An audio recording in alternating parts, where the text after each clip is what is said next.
warahmatullahi wabarakatuh.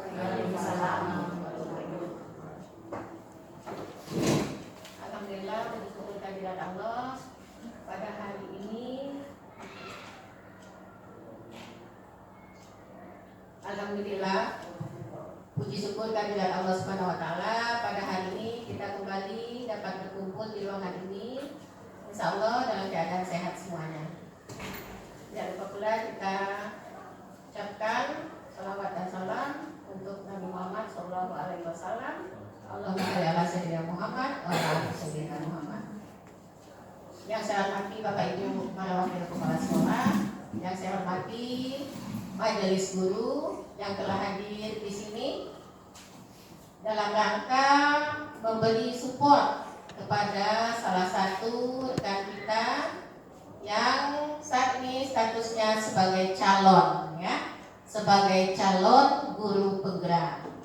Mudah-mudahan beliau, Ibu Soraya, bisa melalui tahap demi tahap proses yang mungkin juga menyita waktunya, ya, menyita tenaga, tetapi jangan pikirkan itu, dilalui dengan senang hati, dengan ikhlas, dengan niat yang baik, ya. Insya Allah ini semua menjadi berkah tentunya nantinya.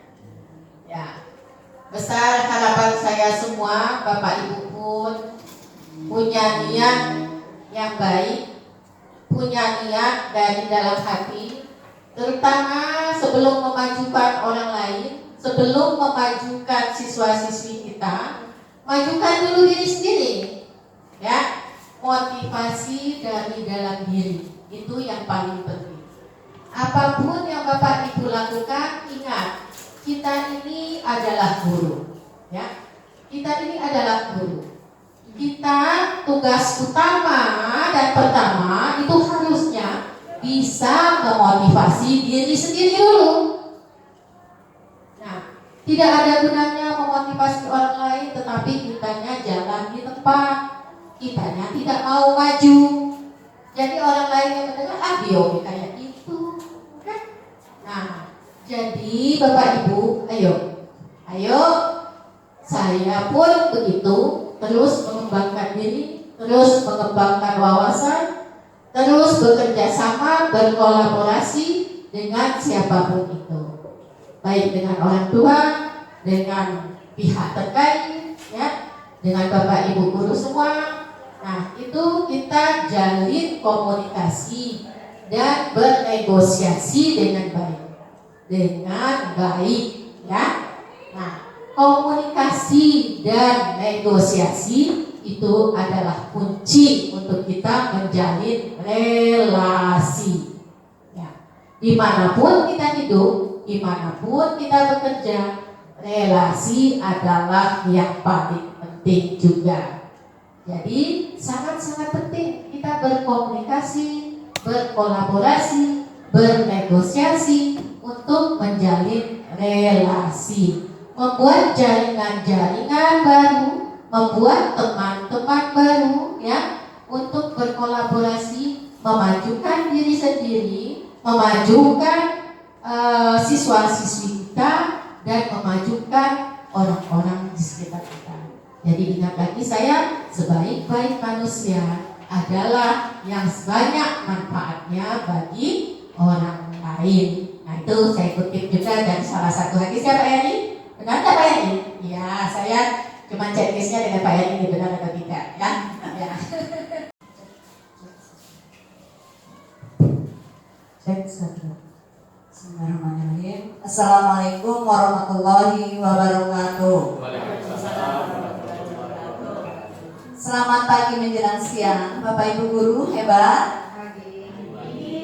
Masih alhamdulillah pada kesempatan kali ini saya masih bisa diberi kesempatan untuk berdiri di sini di depan Bapak Ibu guru hebat semuanya. Yang terhormat Kepala SMP Negeri 21 Kota Jambi, yang saya hormati Bapak Ibu Wakil beserta rekan-rekan majelis guru dan staf tata usaha yang hadir pada saat ini. Tidak lupa kita panjatkan puji syukur pada Allah Subhanahu wa Ta'ala. Atas berkat rahmatnya lah kita dapat masih diberi kekuatan iman, kekuatan Islam, sehingga kita dapat berkumpul di ruangan majelis guru tercinta ini. Pada kesempatan hari ini saya sangat berterima kasih pada rekan-rekan kepala sekolah. Saya masih diberi sangat support, motivasi kepada saya, di mana saya hari ini akan mempresentasikan tugas saya, diseminasi pemahaman dan penerapan budaya positif. Untuk kali ini saya ingin menyampaikan beberapa tentang apa-apa saja tentang pemahaman dan penerapan budaya positif.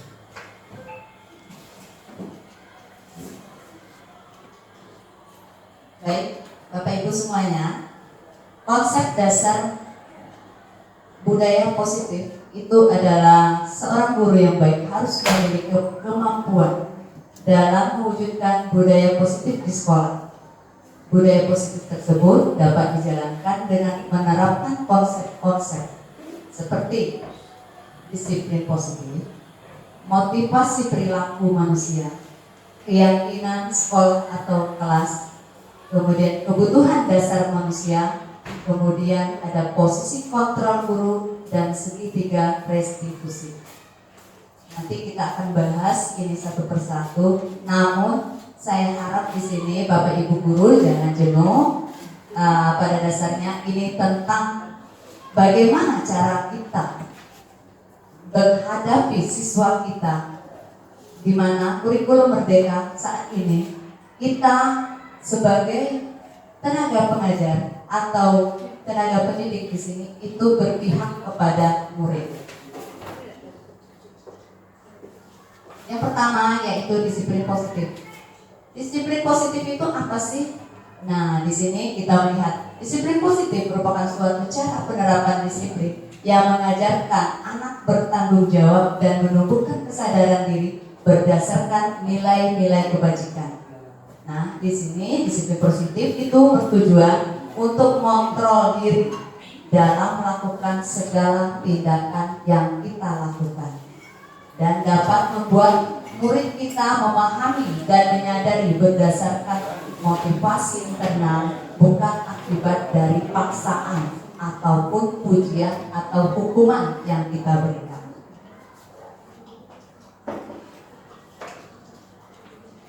Di sini berkaitan dengan profil pelajar Pancasila, ya. Ada 6 karakter dalam profil pelajar Pancasila. Yang pertama, beriman, bertakwa kepada Tuhan yang Maha Esa dan berakhlak mulia.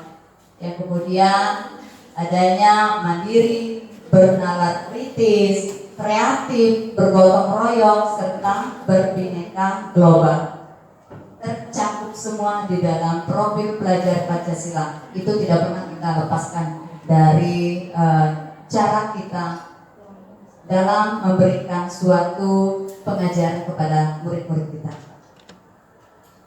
Yang kedua, nah setidaknya di sini yang pertama, guru berperan dalam mewujudkan terbentuknya keyakinan kelas atau kita membuat suatu kesepakatan dalam kelas sebelum pembelajaran dimulai. Nah, dengan adanya kesepakatan antara guru dan murid, maka nanti pembelajaran itu akan menjadi aman, nyaman, di mana kita sudah membuat kesepakatan atau keyakinan kelas itu. Contohnya, pertama, anak akan tertib di saat guru menjelaskan materi. Ya, sudah tahu, oh ya, keyakinan kelas kita kan ada, kita nggak boleh ribut, berarti tertib. Kemudian anak-anak tidak boleh membuli, misalkan, oh ya, kita tidak boleh membuli, sudah ada kesepakatan.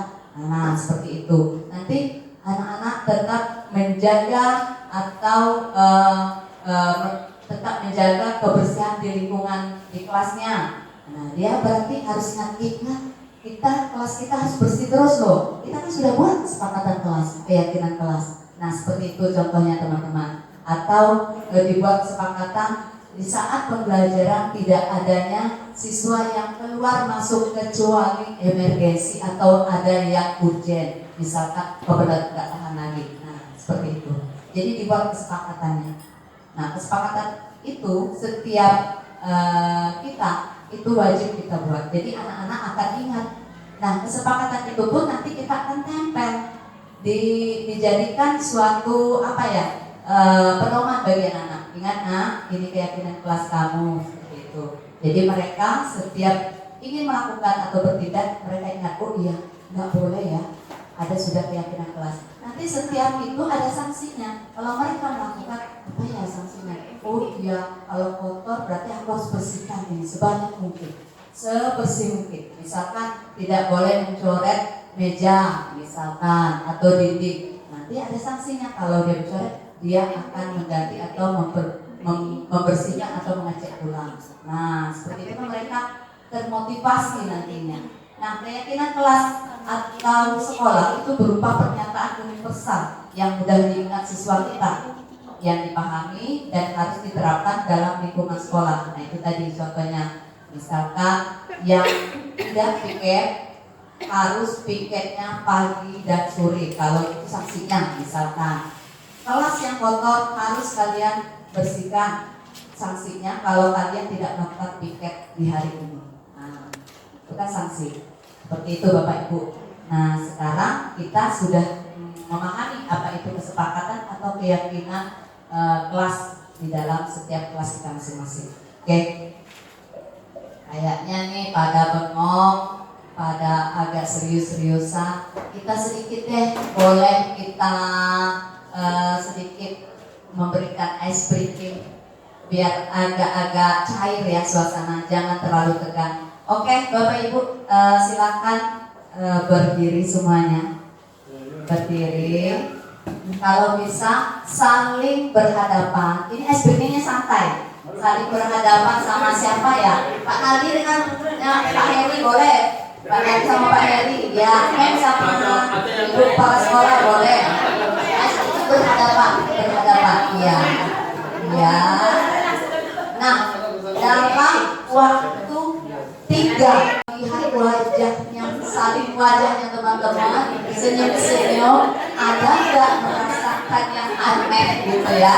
30 detik mulai dari sekarang. 1, 2, 3. Lihat mukanya satu-satu. Ya, dilihat benar-benar. Ada nggak tersirat wajah senyumnya? Ya, lihat sambil lihat ya seperti apa. Ya, terus dilihat 15 detik lagi. Ya, dilihat sambil senyum-senyum. Ada yang aneh nggak dari teman-teman?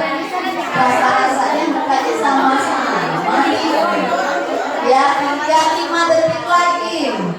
Ya, dilihat senyum-senyum sendiri. Ada yang aneh? Ya, oke, terima kasih teman-temanku semua. Oke, beri tepuk tangan kita semua. Ya, melihat teman-teman kita. Kalau sudah melihat teman kita, rasanya ada senyum-senyum sendiri.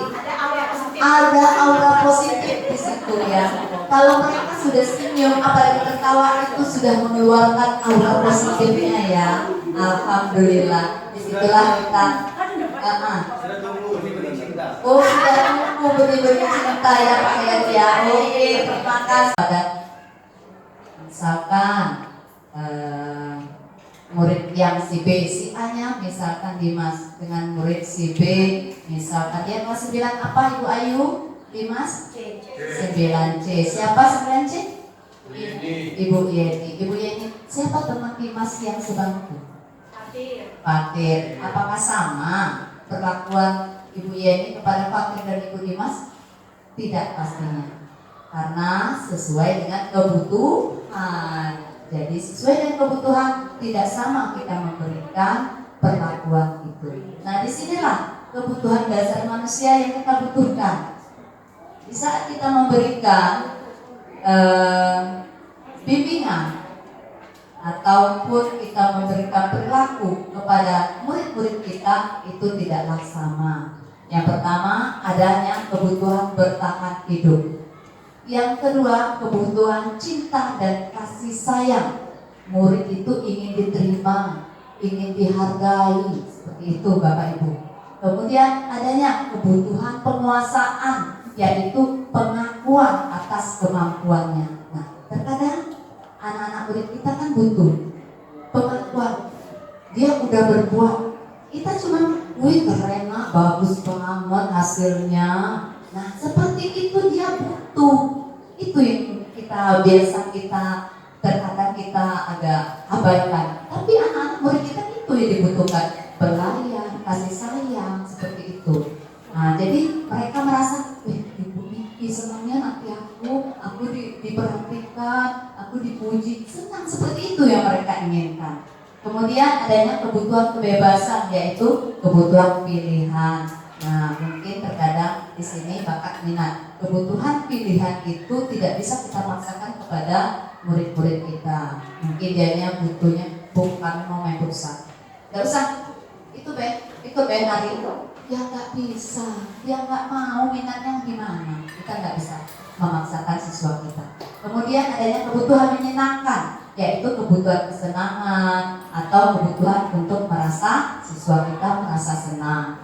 Yaitu mungkin kita bisa di saat anak-anak sudah mulai bengong, serius, boring, kita di tengah-tengah, di awal, di akhir bisa kita memberikan ice breaking.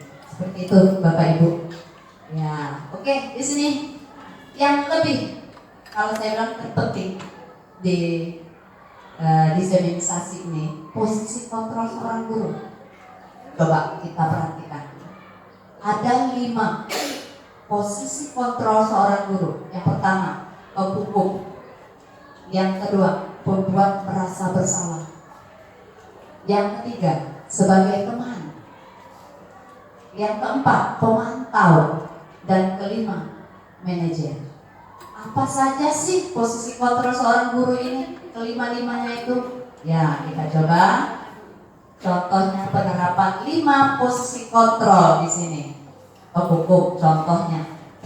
Nah, patuhi peraturan sekolah. Berdiri kamu di depan, di barisan lain. Seperti itu sudah termasuk sebenarnya sebagai posisi kita sebagai penghukum. Yang kedua, contohnya pembuat rasa bersalah. Berapa kali sih ibu bilang sama kamu, ibu kecewa sama kamu terus yang terlambat. Itu sudah pembuat rasa bersalah kepada siswa.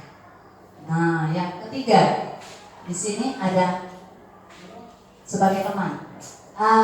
Kamu lagi. Jangan gitu dong. Ayo gabung dengan yang lain. Untung ada ibu. Seperti itu. Itu sebagai teman. Dan yang keempat, sebagai pemantau. Kamu sudah melanggar peraturan sekolah, tata tertib sekolah ini. Kamu tahu nggak konsekuensinya apa? Nanti saya cek loh kerjaannya. Apa sih kerjaan kamu selama ini? Seharusnya kamu tuh harus melakukan ini, tugas kamu tuh ini. Nah, itu sebagai pemantau. Yang sebagai manajer, yang keempat, apakah kamu tahu kesalahan kamu hari ini? Apa saja sih kira-kira pendapat kamu tentang apa yang telah kamu lakukan? Dan bagaimana cara memperbaiki kesalahan kamu? Nah, itu yang manajer. Menurut Bapak Ibu, kelima posisi kontrol yang biasa kita lakukan, saya akui. Begitu saya masuk di sini, saya baru tahu, ternyata ada 5 posisi kontrol di sini. Saya termasuk di mana ya? Nah, seperti itu. Dari kelima ini, kalau menurut Bapak Ibu, yang tepat itu yang mana? Hukum, pembuat rasa bersalah, teman, pemantau, atau manajer? Manajer, benar. Di antara 5 posisi kontrol ini, itu yang tepat adalah manajer. Karena manajer itu dia tidak menghakimi, dia tidak mengejudge, dia tidak mengeluarkan statement, tetapi anak itulah nanti yang akan mengeluarkan solusi untuk masalahnya sendiri. Apakah kamu tahu kesalahan kamu? Tuh, ya kan? Kamu bisa menyelesaikan masalahnya. Ayo, manajer. Berarti Bapak Ibu sudah bisa kira-kira memilih sebagai posisi yang mana. kamu selalu yang paling terakhir datangnya. Apa sih? Nah, boleh apa tuh? Merasa bersalah. Ya kan, merasa bersalah. Nah, dari sinilah ada beberapa pertanyaan-pertanyaan ini. Kadang saya ulang-ulang Bapak Ibu. Saya sendiri merasakan di diri saya. Masya Allah, ternyata saya seperti ini loh ngajarnya saya. Tidak melihat ternyata ada posisi kontrol kita itu sebagai apa di sini. Nah, makanya saya mulai, ayo kita saling berbagi, kita saling bisa share sama teman-teman kita yang lain, kita bisa merubah perilaku kita di saat kita mengajar atau mendidik anak murid kita di dalam kelas dan di sekolah ini. Baik Bapak Ibu, kita lanjutkan segitiga restitusi. Ini yang terakhir. Segitiga restitusi. Apa sih itu restitusi? Suatu proses dialog yang dijalankan guru atau orang tua agar dapat menghasilkan murid yang mandiri dan bertanggung jawab. Nah, biasanya ini anak-anak murid kita, Bu, kami tidak tahu, Bu. Nah, coba dulu sebisa gitu. Kita berikan dia kemandirian, kita berikan dia tanggung jawab. Tahapan segitiga restitusi itu apa saja? Di sini ada validasi tindakan yang salah, menanyakan keyakinan dan menstabilkan identitas. Validasi tindakan yang salah itu seperti apa? Kamu tentunya punya alasan mengapa melakukan itu. Itu tadi. Yang pertama, saat anak terlambat, kita tanya, kamu pasti punya alasan mengapa kamu bisa terlambat. Nah, seperti itu. Itu termasuk validasi tindakan yang salah itu tadi. Jadi jangan pernah kita langsung menghakimi atau menghatim anak murid kita. Kau lagi. Ngaku sih nak? Kita lihat, tanyakan apa sih alasan mereka. Kemudian adakah cara yang lebih efektif untuk mendapatkan apa yang kamu butuhkan? Apa caranya biar kamu gak terlambat sayang? Gimana caranya nak? Nah, seperti itu. Kemudian menanyakan keyakinan. Ingat nak, menanyakan keyakinan ya dari segitiga restitusi ini. Keyakinan kelas apa yang kita sudah sepakati? Tidak boleh terlambat, Bu. Nah, kalau tidak boleh terlambat, gimana caranya? Biar kamu gak terlambat lagi besok, seperti itu. Kemudian kamu ingin menjadi orang seperti apa? Saya ingin jadi sukses. Nah, kalau kamu pengen jadi sukses, kamu harus mengikuti aturan atau keyakinan kelas kita ini dengan tidak datang terlambat. Itu kita harus memberikan contoh-contoh yang real, yang sesuai dengan kehidupan kita sehari-hari kepada murid kita. Saya rasa Bapak Ibu emang sudah hebat-hebat semua, sudah memahami, yang sudah punya pengalaman mengajarnya yang sudah lama. Saya rasa saya tidak meragukan itu sangat luar biasa. Saya pun juga banyak belajar dari Bapak Ibu yang mempunyai pengalaman yang lebih banyak lagi jam terbangnya. Oke, menstabilkan identitas. Setiap orang pasti pernah melakukan kesalahan. Ketika kita berbicara atau kita berkontak langsung dengan siswa kita, misalkan yang datang terlambat tadi, Bu, kami terlambat karena itulah Bu, kami dicegat polisi tadi itu, kami tidak pakai helm. Iya, sabar. Ibu juga pernah merasakan seperti itu. Apa yang kamu rasakan? Namun kalau bisa ini jangan terulang lagi. Nah, seperti itu kan bisa. Ya Bu. Jadi kamu harus bagaimana caranya agar kamu tidak datang terlambat lagi. Nah, seperti itu. Contoh-contoh yang real saja yang kita hadapi. Kemudian kamu bukan satu-satunya yang pernah melakukan hal seperti itu. Misalkan ada anak kita yang memakai atributnya yang salah. Contohnya kita sekolah pakai sepatu, dia pakai sandal misalkan. Nah, kenapa nak? Iya Bu, kemarin sepatu kami cuma satu, udah itu hujan basah. Nah, kita buat di situ. Ya, kamu bukan satu-satunya yang seperti ini yang pernah melakukan ini. Namun untuk selanjutnya ke depannya jangan pernah seperti ini lagi ya nak.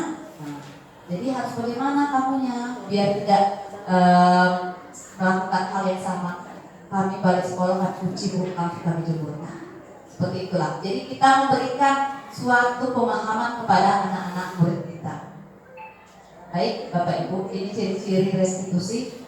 Yang pertama, menguatkan dan fokus pada solusi. Jangan menghardik atau menyalahkan siswa kita, tapi fokuskan bagaimana solusinya ke depan. Kedua, fokus pada karakter bukan tindakan. Kita lihat karakter siswa kita. Jadi kita lebih fokus ke karakter. Misalkan karakternya dianya, maaf kata, ini anaknya biasa yang polos gitu. Nah, karakternya seperti itu. Kita dekati gimana caranya. Ayo nak, apa yang membuat kamu tidak betah di sekolah ini? Nah, kita tanyakan. Jangan hanya pada tindakan ya apa perbuatan itulah kamu bolos terus baik. Jangan seperti itu. Kita fokus lebih ke karakter siswanya dan fokus pada solusinya. Kemudian yang ketiga, bukan menebus kesalahan, tapi belajar dari kesalahan. Itu biasa. Kita lebih paham lagi. Jangan hanya kesalahan dia yang kita selalu ukit, tapi belajarlah dari kesalahan ini. Jangan sampai terulang. Kemudian keempat, mencari kebutuhan dasar yang mendasari kesalahan. Nah, balik-balik kita judulnya tuh paku. Ya. Judulnya paku ya, video pendeknya bisa kita lihat.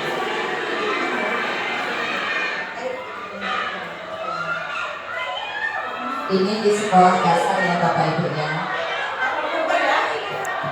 Yang ini paku baik. Ini usulnya Bapak.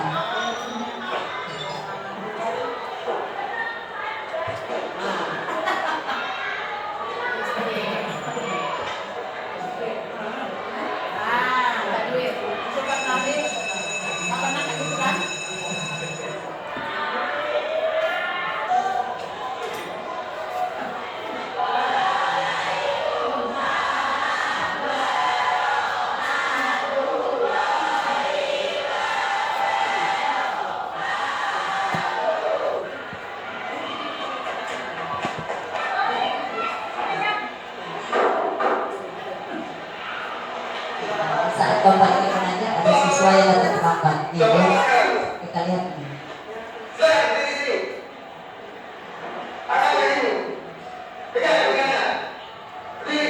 Sebagai apa ini Bapak Ibu posisinya? Guru.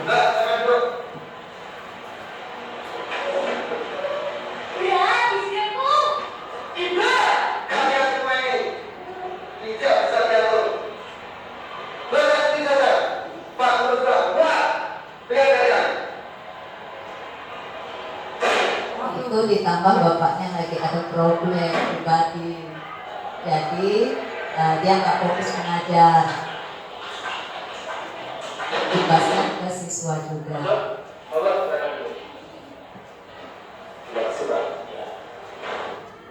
Ada apa mungkin? Bapaknya kelihatan sedih sekali. Hari ini saya seperti berat senang Pak, terkoordinasi sama anak-anak. Iya Pak mungkin tenang dulu ya Pak mungkin. Mungkin Pak mungkin punya masalah ya sampai emosi dengan anak-anak. Jujur saja Pak, saya hari ini banyak masalah keuangan untuk menangani semua itu ada kebutuhan. Iya Pak mungkin kami sadar betul bagaimana kondisi Pak Udin sekarang. Mengingat Pak Udin di sini juga Wiata, kami tahu benar bagaimana kemampuan kami dalam memberikan penghargaan Pak Udin. Dan itu sudah kami maksimalkan Pak Udin. Kami sudah bisa menerbitkan dari rezeki itu. Hanya pesan saya, semoga Pak Udin bersabar. Lantas bagaimana Pak solusinya agar saya mengajar bersama anak-anak dan sering emosi? Ini Pak Udin, di belakang ada papan lain. Setiap kali Pak Udin merasa emosi, ingin meluapkan amarah ketika anak bersama, silakan Pak Udin tahan emosi. Pak Udin bisa ke belakang, ambil palu dan paku. Setiap Pak Udin ini marah, lampiaskan satu paku. Ada Pak Udin ditarik. Baik Pak,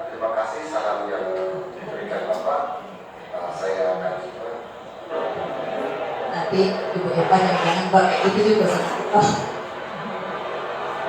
Itu yang emosi tuh, lihat tuh.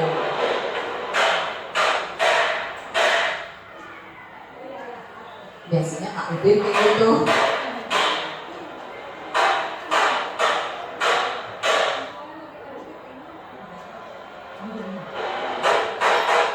Emosi manja ya. Iya, kita baru.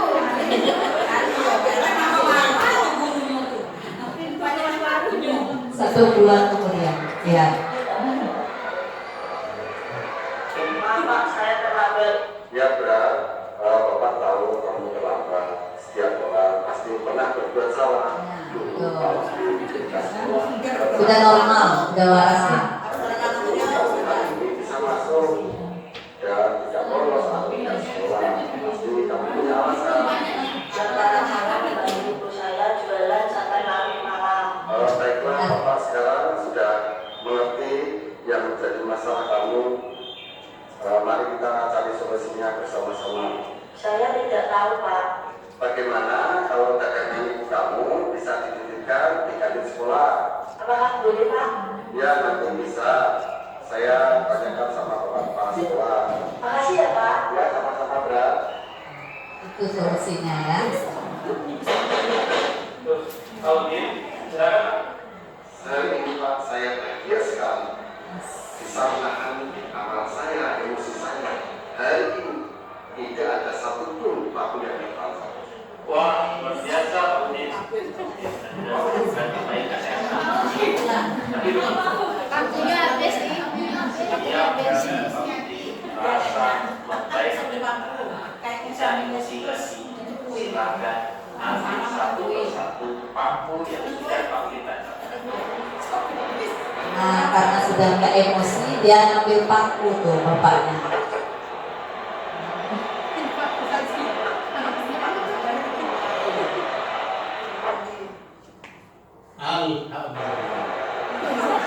Ada satu lagi pakunya.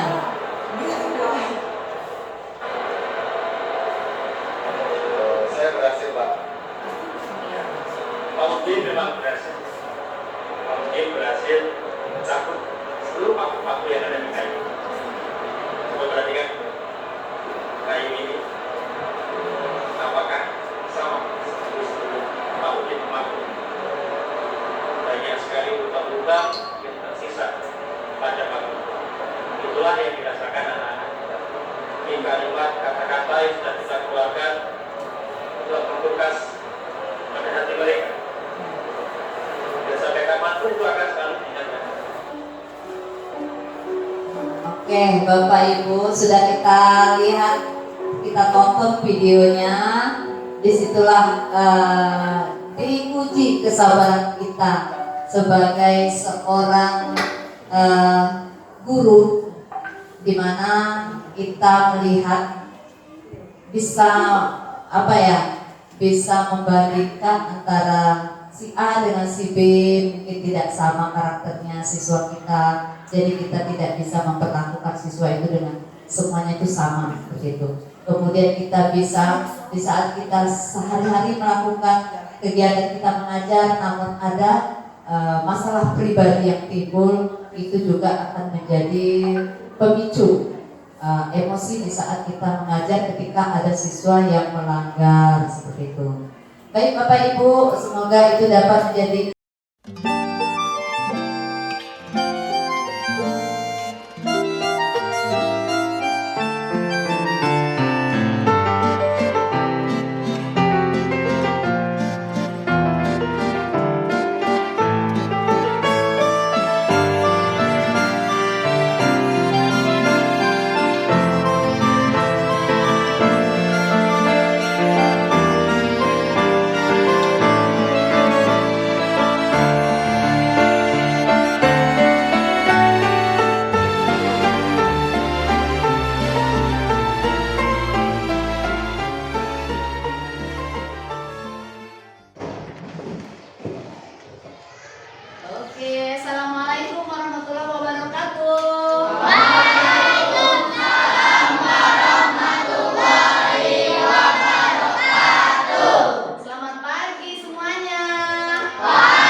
kita dengan pembelajaran bimbingan konseling. Baik Ananda semuanya, sebelum pembelajaran dimulai, baiknya kita awali dengan berdoa yang akan dipimpin oleh ketua kelas. Silakan ketua kelas, Dedek. Semua siap. Ya. Beri salam. Assalamualaikum warahmatullahi wabarakatuh. Waalaikumsalam warahmatullahi wabarakatuh. Berdoa dimulai.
Sebelum kita memulai nanti pembelajaran kita, baiknya kita akan membuat suatu keyakinan kelas, yaitu kesepakatan kelas. Apa itu kesepakatan kelas? Nah, kita membuat suatu impian, apa yang ingin kita impikan di dalam kelas kita, dalam saat kita belajar, di saat kita bermain, bercengkrama, apa saja yang ingin kalian berikan suatu keyakinan di dalam kelas ini. Baik, Ananda semuanya, yang di dalam keyakinan kelas ini, contohnya misalkan tidak adanya bully. Nah, itu kan keinginan kita masing-masing ya. Nah, misalkan ingin kelas tetap rapi, tidak adanya ejek-ejekan, saling bisa menghargai dan yang lainnya.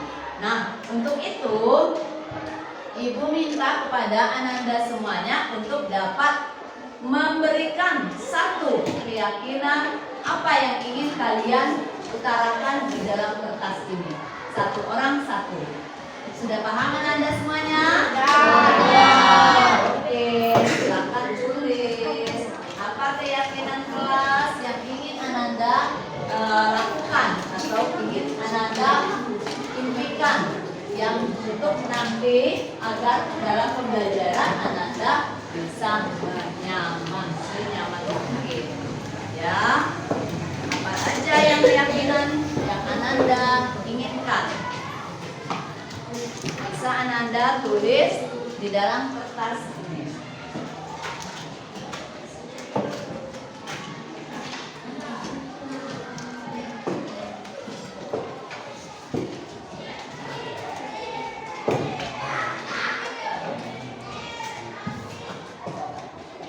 Oke, silakan Ananda tulis. Apa saja keyakinan kelasnya.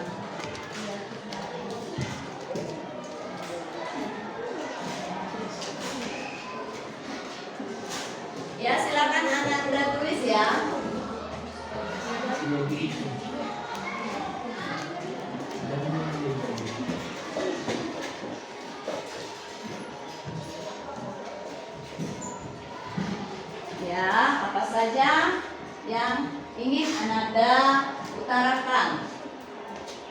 Baik, setelah satu Ananda nanti tulis keyakinan kelasnya, Ananda bisa tempelkan nanti ke depan kita sama-sama.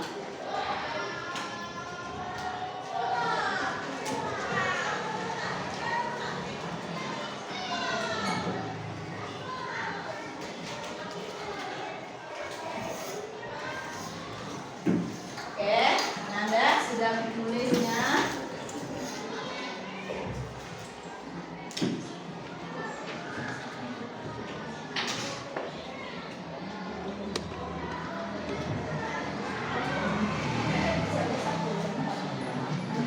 Bisa ditempelkan di depan.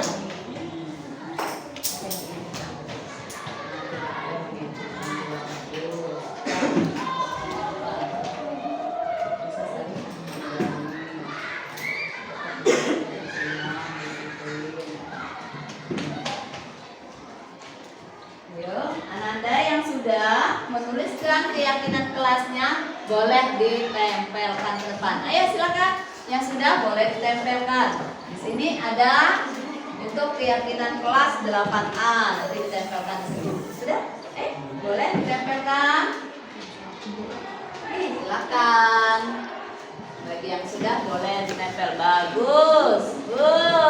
Cantik sekali. Boleh bikin emoji-emojinya ya. Di sana boleh. Ya.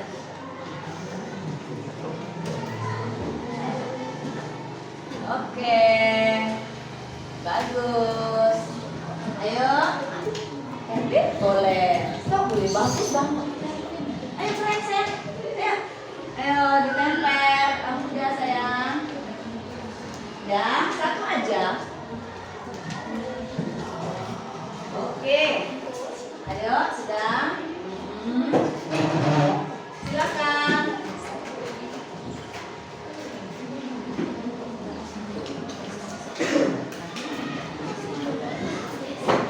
Ayo silakan. Ditempel. Ya, di keyakinan kelas.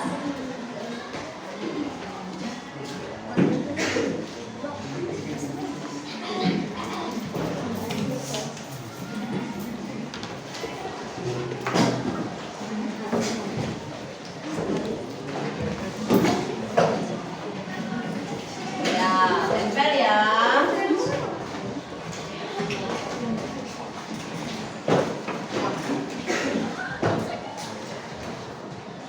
Oke.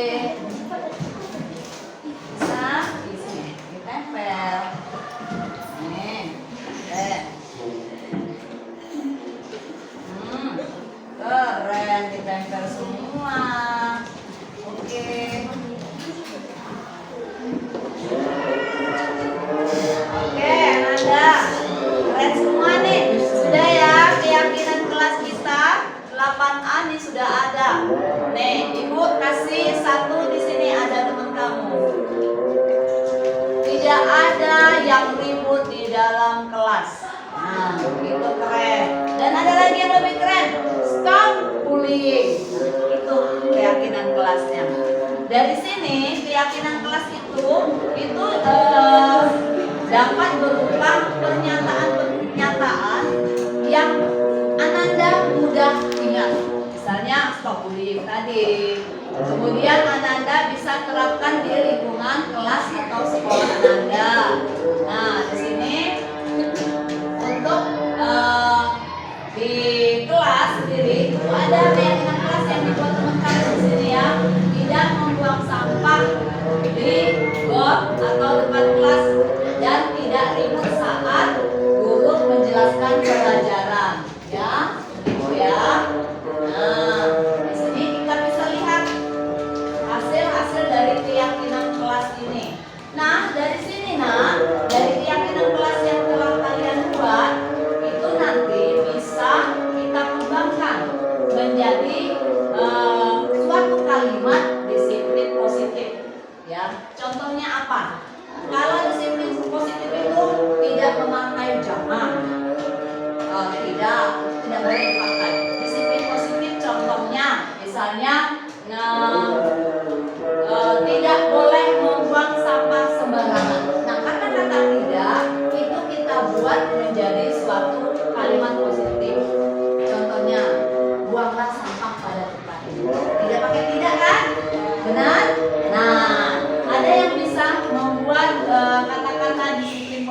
yang lain?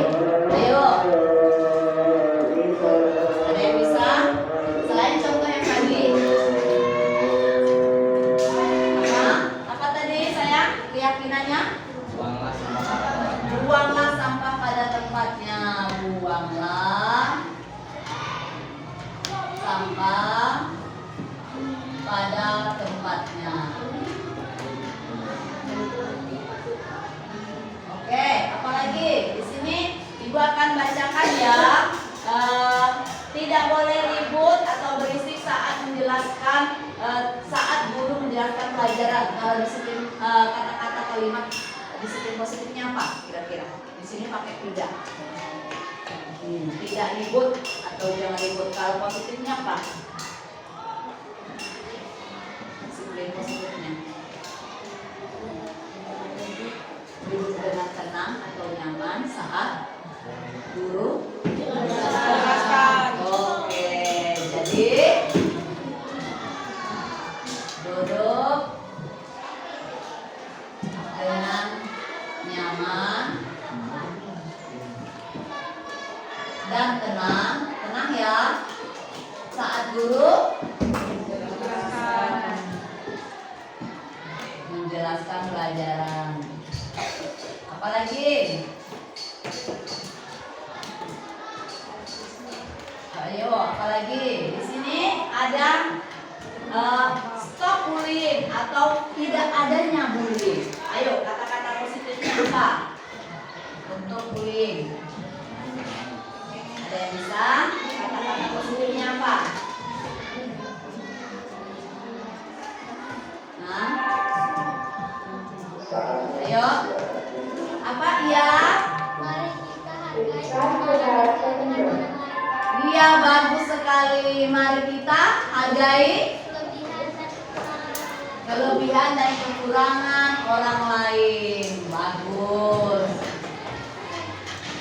Mari kita menghargai kelebihan dan kekurangan orang lain. Bagus sekali, terima kasih Nasya. Ada lagi sayang? Coba di sini Ibu ingin ada yang menulis di sini. Ingin kelas selalu bersih agar nyaman saat belajar dan saling menghargai satu sama lain. Nah, itu apa tuh? Ayo, ada yang bisa? Ada yang bisa? Ayo. Dia ingin kelasnya tetap bersih, nyaman, agar belajarnya itu bisa terasa nyaman. Ayo. Tetap menjaga. Ayo. Apa sayang? Ya, apa sayang? Tetap menjaga kebersihan bersama. Good. Bagus sekali Ananda. Tetap menjaga kebersihan bersama. Tetap menjaga kebersihan bersama ya, agar terjadinya belajar yang nyaman, yang aman. Oke, satu lagi disiplin positifnya. Ya, di sini ada ini. Tuh. Tidak belajar, mengajar, menjaga kelas tetap bersih. Tidak ada yang membuli, tidak ada yang mengejek. Itu termasuk bullying sudah sama. Nah, ini termasuk bullying di sini. Stop bullying. Kemudian di sini tetap menjaga agar kelas tetap bersih dan rapi. Sudah termasuk. Kemudian tidak adanya bully ya, saling mengejek. Saya ingin kelas tidak ada yang membuli orang tua. Kelas harus tetap bersih, tetap menjaga kebersihan, tidak adanya keributan. Nah, di sini ada yang membuat sebelum pulang harus melakukan piket kelas agar kelas tetap kelihatan bersih. Ayo, disiplin positifnya seperti apa? Di sini kita menjaga pembersihan bersama. Termasuk, oke, coba Nasya lagi dia. Tiketlah saat pulang sekolah. Nah, tiketlah saat pulang sekolah, keren. Tiketlah saat pulang sekolah. Agar kelas tetap menjadi bersih. Oke, tiketlah saat pulang sekolah. Keren sekali. Oke, yang setiap hari kita lakukan yaitu tetaplah memakai atribut yang lengkap. Oke, tetap memakai atribut yang lengkap. Nah, Ananda semuanya, dari keyakinan kelas yang telah Ananda buat menjadi nanti disiplin positif. Nah, inilah yang harus kita laksanakan. Kira-kira sepakat nggak Ananda ingin melaksanakan ini semua? Sepakat. Oke. Nah, dari sini keyakinan kelas seperti ini, kalau nanti ada yang kira-kira melenceng atau dia tidak melakukan, tidak sesuai dengan keyakinan kelas, diingatkan teman-temannya. Halo temanku, lihat keyakinan kelas kita apa? Misalkan dianya membuang sampahnya sembarangan. Apa? Disiplin positif kita buanglah sampah pada tempatnya. Keyakinan kelas kita tidak boleh membuang sampah sembarangan. Atau ada temannya yang sering mengejek, membuli. Hai temanku, lihat, marilah kita menghargai kelebihan dan kekurangan orang lain. Berarti di keyakinan kelas kita tidak boleh membuli. Sudah paham Ananda semuanya? Oke, baiklah. Kalau begitu semua keyakinan kelas ini sudah kita sepakati. Di sini Ibu minta kepada Ananda semuanya untuk dapat menandatangani apa yang sudah kita sepakati. Bentar, sama-sama.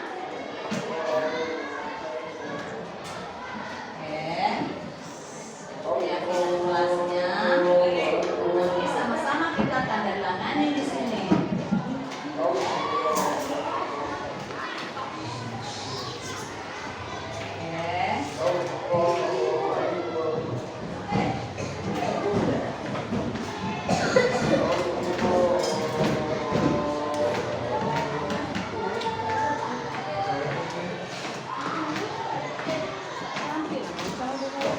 Dengan adanya keyakinan ini, Ananda nanti bisa melakukannya dengan ikhlas. Karena ini sudah kita sepakati.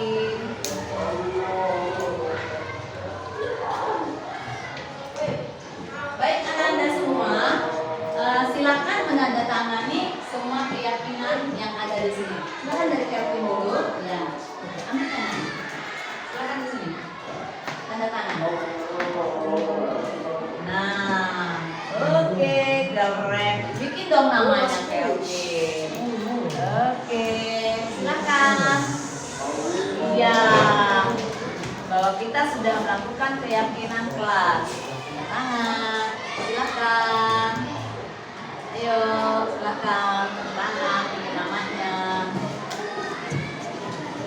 Oke.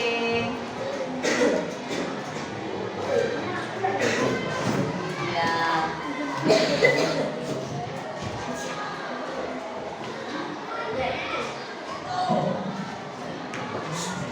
Oke, sudah kita lakukan keyakinan kelas.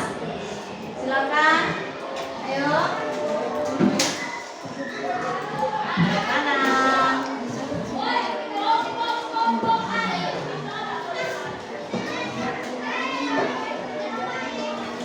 Oke.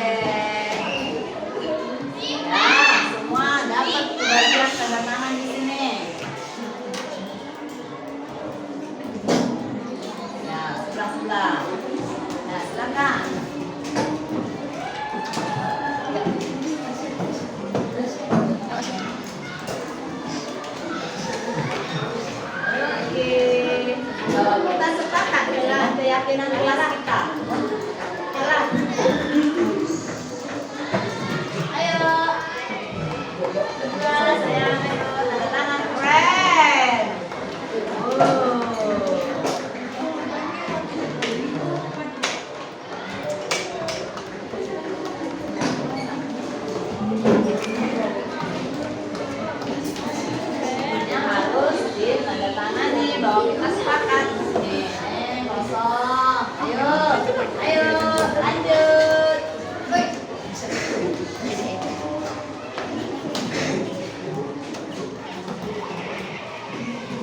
Ya.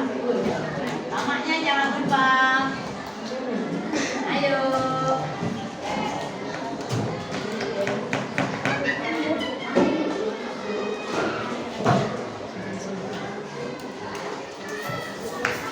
Ya.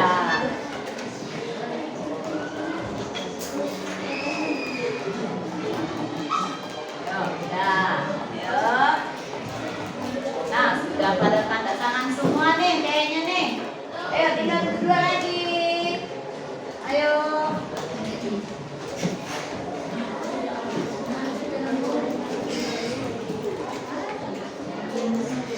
Ayo tanda tangan. Ya.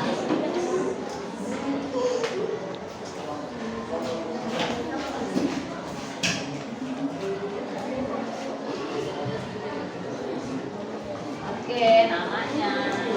Ini boleh. Nah, ya, keren.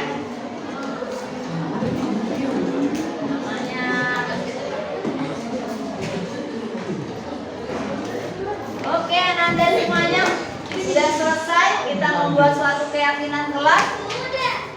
Kemudian kita buat kalimat disiplin positifnya. Nah, Ananda pun juga nanti sudah menyelesaikan. Tanda tangan berarti sudah disepakati. Nah, kira-kira keyakinan kelas ini nanti untuk jadi pedoman kita. Kira-kira nanti Ananda mau tempel di mana nih? Ayo, mau ditempel di mana? Di sini? Boleh? Ya, boleh. Ayo untuk kelasnya, coba dibantu menempelkannya. Ya, tempelkan ini di sebelah sini ya, boleh. Atau di awal, di depan juga boleh.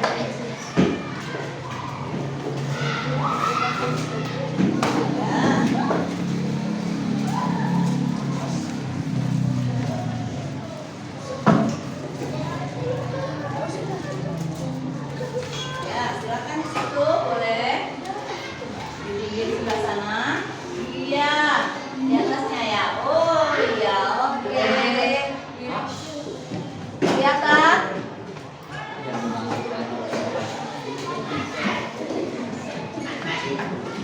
Ya.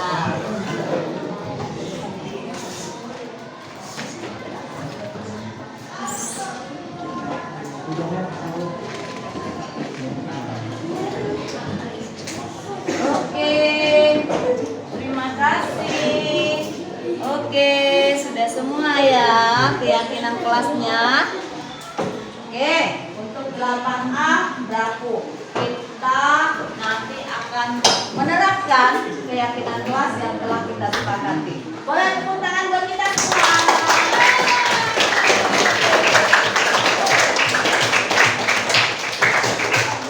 Tetap semangat, tetap ceria, tetap bahagia. Baik, itu saja yang dapat Ibu sampaikan untuk hari ini. Ananda semuanya dan Ibu akhiri dengan wassalamualaikum warahmatullahi wabarakatuh. Waalaikumsalam warahmatullahi wabarakatuh. Terima kasih.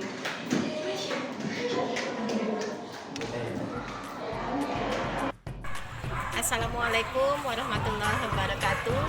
Saya Eva Rianti, Kepala SMP Negeri 21 Kota Jambi. Alhamdulillah telah mengikuti diseminasi pembelajaran berdiferensiasi dan disiplin positif yang disampaikan oleh Ibu Suraya sebagai calon guru penggerak pada beberapa hari yang lalu. Itu seluruh guru sudah mengikuti penyampaian diseminasi tersebut, dan ada beberapa hal mungkin yang sangat positif dalam hal ini. Ini tentunya sangat menambah wawasan saya dan tentunya semua rekan guru dalam pembelajaran diferensiasi berdisiplin positif ini. Dan tentunya di sini membuka juga pengetahuan kita tentang hal-hal baru tersebut. Dan kami semua di SMP Negeri 21 ini sangat mensupport Ibu Soraya. Semoga bisa lebih sukses nantinya. Sekarang sebagai calon guru penggerak, nanti benar-benar sudah menjadi guru penggerak yang menggerakkan kawan-kawan semua. Itu harapan saya sebagai kepala sekolah. Terima kasih. Assalamualaikum warahmatullahi wabarakatuh. Assalamualaikum warahmatullahi wabarakatuh. Perkenalkan, saya Ayuni Firas Nurhasuti. Saya guru BK di SMP Negeri 21 Kota Jambi, dan saya juga sebagai rekan sejawat dari Ibu Suraya. Nah, pada kesempatan kali ini saya akan memberikan sedikit testimoni mengenai kegiatan yang telah dilakukan oleh Ibu Suraya, yaitu diseminasi pemahaman dan penerapan pembelajaran berdiferensiasi dan disiplin positif.